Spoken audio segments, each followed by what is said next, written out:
What's up guys, Sub-Zeric here, back for another more talky type discussion video. I always call them talky videos. I guess discussion is probably a better thing to call them. This is about the future of TFT and TFT competitive formats, and specifically about 4v4 in TFT, and if that is the future of competitive TFT. So for some background for people who didn't pay attention to this past qualifier, these tournaments, all these 4v4 scrims, and you said, why isn't Soju streaming? Why isn't Setsuko Dish Soap? Why are all these people just like not streaming right now? It's because there was this closed qualifier to decide who's going to get to play in the Esports World Cup next year, which is a huge tournament, $550,000 prize pool, I believe. And this is why you're seeing all these people get signed on to organizations like Fnatic. I know this team, the team Soju, is apparently being signed on to an org sometime. It may have already happened by the time this video comes out, but this is a huge thing. A lot of people were hard prepping for this 4v4 tournament. You can see they broke out into teams of 4 depending on who they won a team with, and also who had the most points, which was based on previous tournaments, which I won't get into. But you can see here on the right, this is Team Soju, which is Soju, Setsuko, Milk, and Toronto Tokyo, and they're playing against this team. I forget what they call themselves, but it's basically Team Brazil, VCLF, Babzera, Arcjao, and Dobbs. So it's kind of NA versus Brazil, and this was actually a really important match to decide who was going to qualify. This was game 4 of their series. At the time, the Brazilian team was up 2, and Soju was 1 win in the series so far. And to talk more about the format, I guess, how that really works, it's just a game, right? Each game is its own win or loss in a best of 3 or a best of 5, similar to something like League, where you don't go 8th in a game of League, you either win it or you lose it, and it's just based on your team's placements. So if your team goes 1, 2, 3, 4 and the other team goes 5, 6, 7, 8, you win that game. If your team goes 1, 2, 7, 8, then your team wins because those scores actually add up to higher than 3, 4, 5, 6. And I think that's the closest it can be, because that's actually exactly tied, I believe. It's just first place is the tiebreaker, and there needs to be some kind of tiebreaker. But yeah, so it's an interesting format, and there's been a lot of discourse about, is this right for TFT? Is this the future of TFT? I know Milk talked after this tournament, and he's going to be my thumbnail, where he said this is the most fun he's had playing competitive TFT in his entirety of playing TFT. A lot of people said this format is so cool. It's so hyped to watch. I know you guys, I feel like, will probably have a different perspective, because I think a lot of people, when I put out my first 4v4 video, said, I don't really care to watch this. I'm not that interested in it. So I just wanted to go down, talk about the pros, the cons of this being a competitive format. You guys can let me know if there's stuff that I missed that you guys have thought of regarding this format, but I think it's a really interesting discussion. The first thing I want to say is that Mort tweeted about this and said that, if this were to become the main competitive format, it would basically just be unchanged. The only difference is that like Team Soju would have like red names and the other team would have blue names or something, but it wouldn't be something like Double Up, which I think is a good distinction, and I think it's completely fine. Some people say you shouldn't be able to fight your teammates, but that can lead to really weird scenarios where there's like 2 people alive on one team and 4 on the other team, and they're just like, people are rotating into ghost after ghost after ghost because they can't fight their own team. And I also think fighting your own team is an interesting part of this dynamic, where that you're about to rotate into your teammates, so you don't slam items, you try to play for the perfect loss. It's a really cool optimization, because it brings in being able to evaluate both of your board strengths, and maybe you think, okay, my board's stronger than my teammates, and then your teammate says, no way, my board's like a little bit stronger, make your board a little bit weaker. And so like you take out important units, and then if you are both TFT gods, TFT robots, and you give each other a 1 unit loss, that's so important. Also, it increases the odds of being able to grief people if they're playing stuff like Fortune. It allows you to play more strategically for that kind of stuff, where in a normal game of TFT, you aren't going to sell your board to grief the Fortune player because you're just one person, they're just one person. You would rather play for your strongest setup. But in TFT, when you're playing this 4v4 format, Dish Soap talked a lot about this when he was on the co-stream with Frodan, which is what I yoinked this VOD from, because he was the only person who got to watch these games, really. But Dish Soap kept saying, somebody's playing Fortune in this game, okay, the weakest person on this team should just sack. They should just sell their board and grief the Fortune player, because their spot's already not that good, and like if they play for like a 6 but they grief the Fortune player, that can actually make a lot of sense, which I think is really cool. Having the ability to play dynamically based on what your team spots are and opening up new lines for play. And I'm gonna write down another thing that I want to talk about in my notes, because I actually just thought of it while I was talking about this. But opening up those new lines of play is really cool. And so that's my first point for the positive of this is that it makes the game way deeper, way deeper than just 1v1v1v1v1v1v1 TFT. I don't know if that was 8. Hopefully it was. Somebody count and tell me if that was 8. It was either 7 or 8, I think. It's way deeper. The way I'm thinking about it is, imagine if League of Legends was a 1v1 game and they moved it up to a 5v5 game. And it's not a perfect analogy. And okay, so don't yap about it. I know it's not a perfect analogy, but the amount of depth that you get from the team play aspect of League, just different champions interacting with each other, which is, obviously doesn't exactly exist in TFT, but the way different, game plans can interact with each other in TFT, the fact that you don't want to contest your teammates. So if you have a really good spot for a comp, but your teammate also has a good spot for it, then you have to evaluate, okay, who actually has the better spot? Who has a more flexible spot? Look at the enemy team. Who can I grief? If someone on my team is playing Ashe, but someone on the enemy team is playing Ashe, do I want to hold Ashes then? It griefs my teammate, but it also griefs the enemy teammate.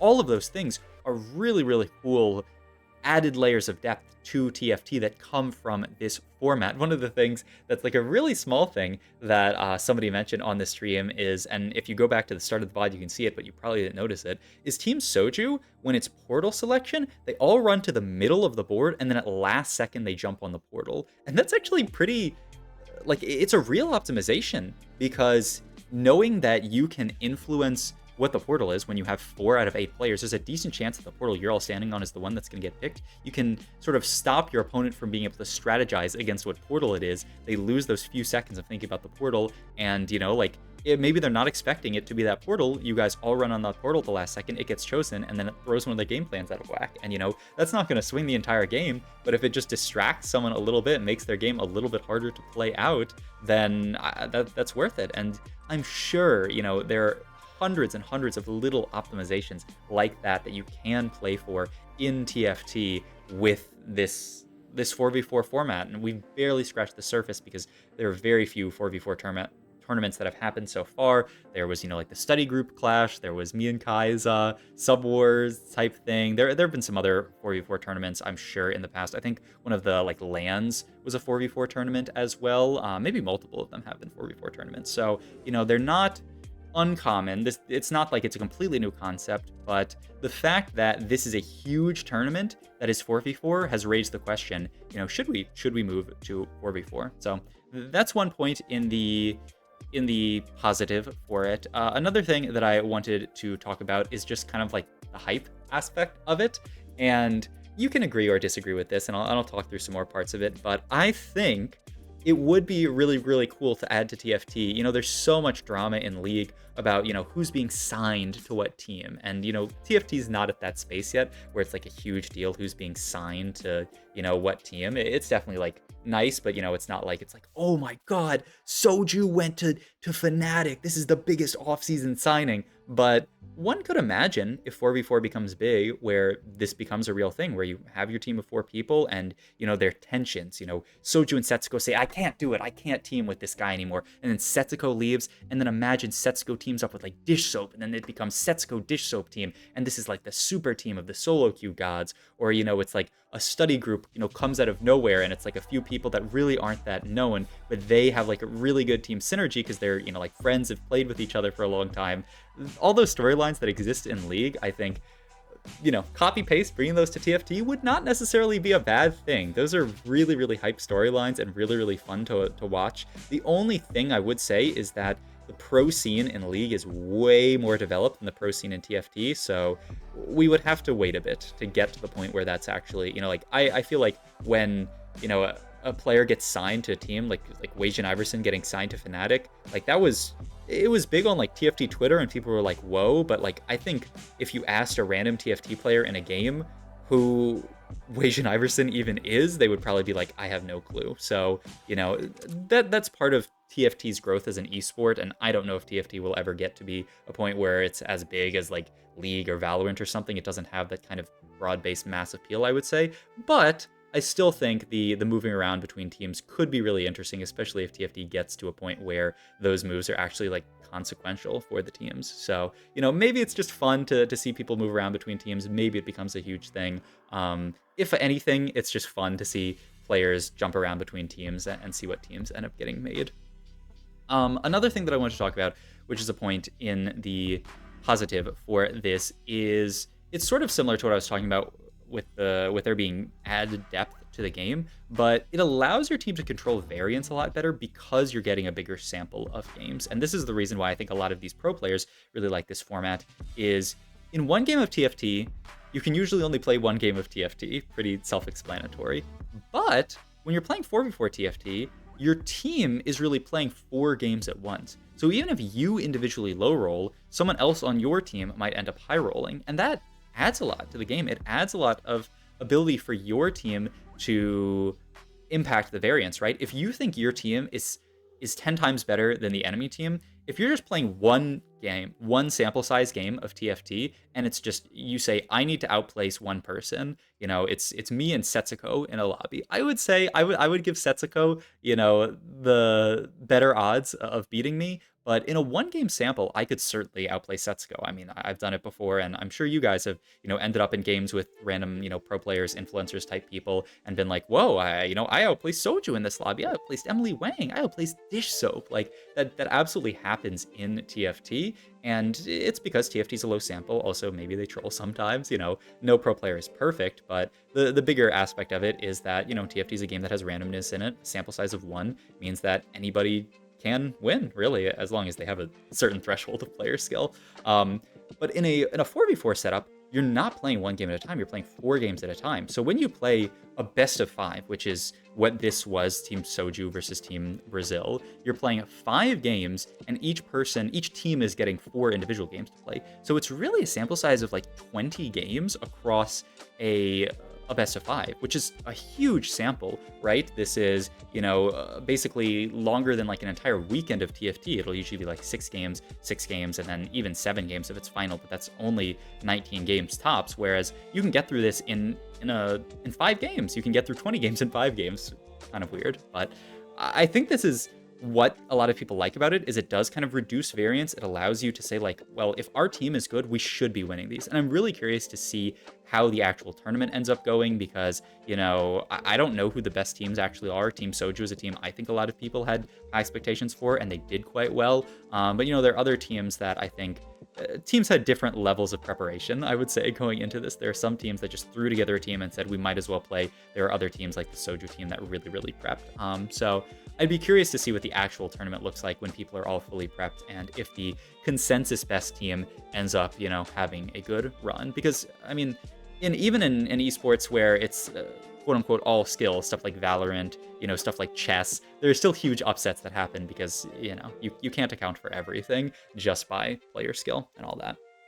So that is another point for it. And the last point that I wanted to say that is a positive for this format is it allows you to have way more consequential games, and this is something that I really wish me and Kai had thought about before we did our Sub Wars, and we'll probably do for our next Sub Wars, is that this format, there is either a winner or a loser after every game. After this game, either Team Soju is going to win or Team Soju is going to lose based on their scores, and then they're going to go into next game completely reset. And that's actually really, really good for TFT, because so often in TFT, we have these competitive formats where you play your first 4 games, and after that, you have 2 more games to play. You are either mathematically in or mathematically eliminated, or it's really, really likely you're in, or it's really, really unlikely that you're going to make it in. When you're playing 6 games, if you go 6, 7, 8, 2 in your games, it's very, very hard for you to make it through in a format because your first 3 games have gone so poorly. But in a format like this, it's way more hype because every single game has weight to it. And, when me and Kai played the Sub War, Team Sub-Zero kind of ran it down the first few games. And so it kind of was a little bit unhyped because we knew that it was basically impossible for my team to come back, which, was a fluke, and that's fine. Next time I got you, Kai, we're going to destroy you guys. But these things happen. And so having each game be its own individual thing that happens, I think is so cool. And it's a lot easier to read in TFT? Is it more straightforward to say, all right, we're watching Setsuko's POV, and Setsuko has 25 points, so as long as he doesn't go like 7-7, he's going to make it into the next day? Or is it more hype to say, Team Soju is up 2-1 in this best of 5 series against Team Emily Wang, and if Team Soju wins the next game, then they're going to, make it to the finals of this tournament? That's so much more straightforward, and it's so much more interesting, I would say, because every game has gravitas, every game is consequential. It's why the league, the people who organize these TFT formats really like Checkmate, because every game in Checkmate, the team, there is a binary result: either this person wins or this person loses, which is really, really hype and really, really straightforward. So in my opinion, those are the arguments for this format. And I know, I'm sure there will be people in the comments who don't like this format, so I wanted to talk about the arguments against this format. And so the first one, I'm just going to do this one because it's the one I thought of randomly, is that reroll comps are a lot harder to play in this format because you can get griefed by multiple people. If this were to be the main format, we might have to change bag sizes or something like that, because you just see, anybody who plays reroll, and maybe we get to a meta where reroll is really, really strong, and so it's fine and you can play it. But the hard part is that, if you, like Dish Soap had the example of taking Ethereal Blades, the Shen Hero Augment. The Shen Hero Augment is basically unclickable in this format because everyone's just going to hold one or two Shens. Everyone on the enemy team is just going to hold 2 Shens, and then it's going to be impossible for you to hit Shen 3. So it makes reroll a lot worse, which is definitely a pretty big negative and something to consider. It's also that this meta right now is very 4-cost centric, so maybe it's doable, and it's just okay, well, we just have to buff 3-cost comps. If this were the main competitive format, you would just buff reroll to a point where, even though it's harder to hit once you hit, it's really strong. But that would require balancing around 4v4, which kind of brings me into my second point, is that a lot of people don't want TFT to be a team game. A lot of people play TFT because it is not a team game, because they have played League of Legends before, they have experienced the horror of having people on your team yelling at each other because, oh my god, you didn't gank for me, and then I where is my jungle, man? I got 1v1 mid, but where's my jungle, man? This guy's perma pushed up on Heimerdinger, man. Where's the gank? A lot of people, myself included, played League and said, this team format is just not it. I want to play a game where I can rely just upon myself, and that's what TFT is for so many people. And so I do think just saying competitive TFT, it's 4v4 permanently, every single tournament is 4v4 from now on, would alienate a lot of the player base of TFT. So I do think, with that in mind, it's hard to say that 4v4 should just be the end-all be-all for TFT, because I think there's a huge portion of the player base, and let me know what you guys think in the comments, because I think if everyone were down for it, then this downside doesn't exist at all. But I do think there's a huge portion of the player base in TFT that simply wants to play a solo game, doesn't want to have to rely on teammates, and that's what they like about TFT. So let me know what you guys think about that.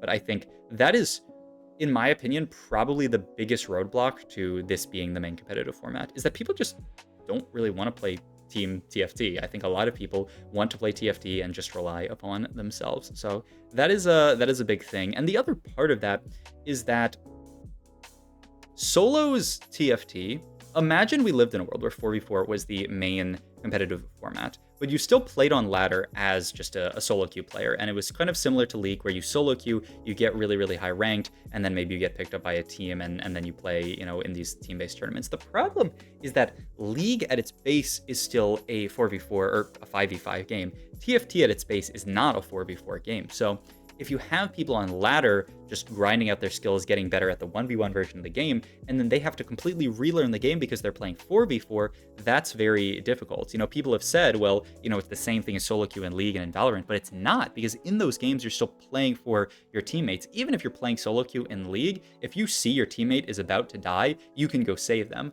That doesn't exist in just solo queue in TFT, because there are no teammates. It doesn't assign you to a random team of people in TFT. And once again, that's something that people like about that. So that's another thing that I think makes the jump really, really hard in this hypothetical where 4v4 becomes the main competitive format, is that I doubt that 4v4 would become huge on ladder. Maybe it would, but I doubt that it would be the main way of playing ladder. And so you would have to either completely change how TFT exists as a game and just turn TFT into a 4v4 game, which I don't think people would enjoy. You would take a lot of what you don't like out of TFT.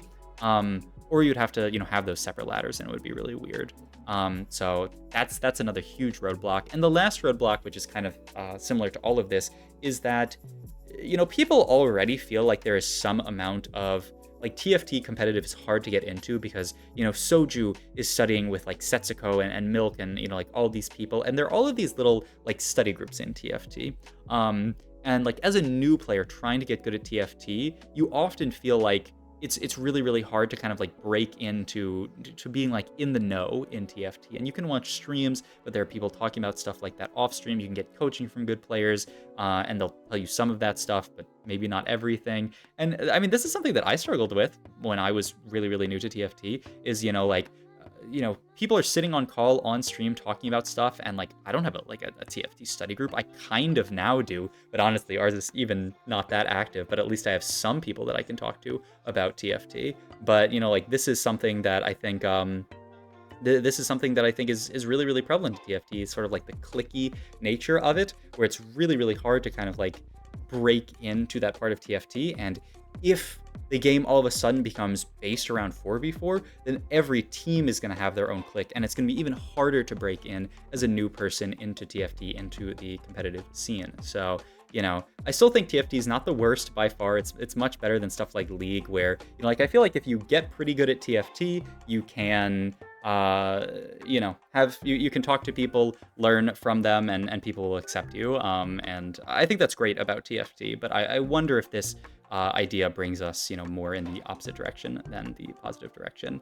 But yeah, I mean, those are actually all of my main thoughts. I slowed this video down to 1.75 speed, and it was actually perfect for this. I'm really, really curious to hear what you guys' thoughts are about this, because I know it is a very, very controversial topic and something that I think a lot of people feel strongly about on one side or the other. So yeah, I mean, let me know what you guys think in the comments down below. I guess I didn't really give my main, like, what I think should happen as my main conclusion. What do I think should happen? I think, honestly, we should have more tournaments like this that are 4v4 tournaments, but it shouldn't be the main competitive format. It's really that easy. I think that's what makes the most sense, because 4v4 is really fun, but I do think you need to have the 1v1 TFT exists. And, maybe if 4v4 grows and grows and grows and people become more interested in it and we make changes, maybe it one day could be the main format. But I certainly don't think, next set they should say, okay, all of our tournaments are 4v4. So yeah, but still some fun 4v4 tournaments like this, which is it's not a fun, it's a fun tournament, sure, but it's a hugely consequential one. And then other tournaments I do think could be really, really valid. And hey, maybe the fact that such a big tournament is 4v4 format is a sign of things to come. Who knows? But yeah, let me know what you guys think in the comments down below, and I'll see you guys in the next video. Thanks for watching.